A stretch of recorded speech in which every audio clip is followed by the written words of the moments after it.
was a time when technology was available to hardly anyone.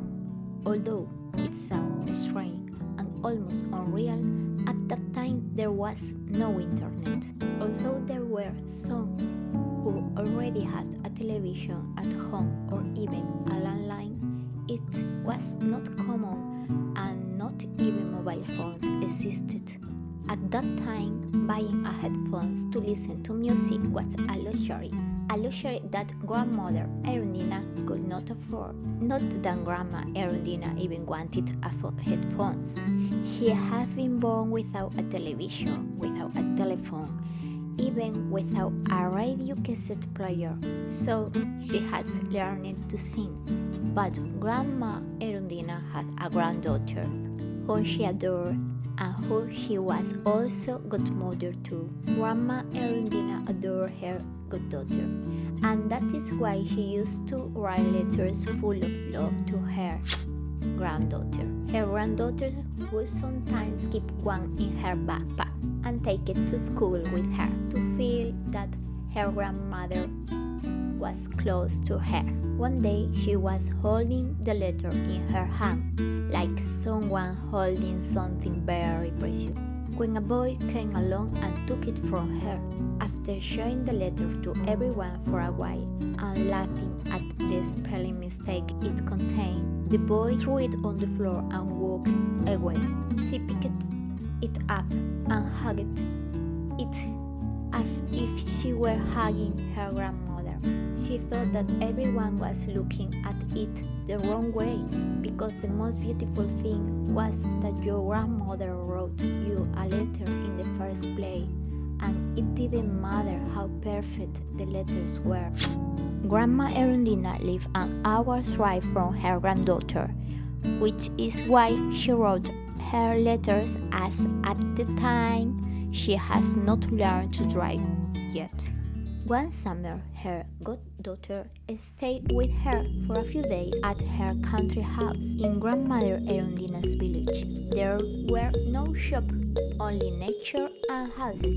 The two of them spent their time together doing simple but wonderful things, like singing, feeding the animals, going to the forest to collect nuts, cooking, watering the garden, watching Grandmother Erundina sew, collecting firewood to keep warm by the wood cooker, and so on. One day, Grandmother Erundina told her that she has a surprise for her, and that to give it to her, they had to go to the village nearby, which was bigger.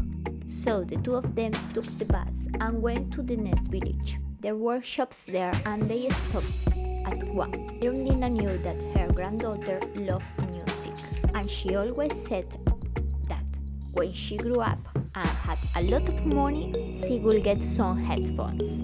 They sold those headphones there. Those headphones that were a luxury at that time. Erundina looked at her granddaughter and said, "I'm going to get them for you." Those headphones were worth 3 times Erundina's pension, that is, 3 times her monthly salary. When her granddaughter heard, "I'm going to get them for you," her eyes shone with wonder, and her head started to imagine what she would do with them. Her head started to imagine everything she could do with those headphones. She thought with those headphones she would have such a good time, because that was everything she wanted at that moment. She got excited thinking about everything she would do. What a joy! However, she remarked, "No, Grandma, I don't want them that much. I prefer this little doll." And she took what she thought was the cheapest thing in the shop. Erundina thought her granddaughter was too young to know how much the headphones or the little doll were really worth, but her granddaughter knew, because she had heard from the grown-ups that her grandma didn't have much money, and it was too much for her grandma to spend so much on. She knew that spending grandma's money was not the right thing to do. She needed it to buy firewood, food, and other things. And she was right, because Grandma Erundina was going to get it by making sacrifice. like spending less on firewood for heating. Grandma Erundina was so moved by this little girl that she hugged her with tears in her eyes and said, "You are so small and you choose my love instead of an object." The little girl said while they were packing her doll, "Grandma, will you sing me a song?" She looked at her with smiling eyes and began to sing her a song. Just then, that little girl became an adult who knew that you don't take advantage of others because you can, but because you don't want to. That if at any given moment you have to choose, you always choose people over things.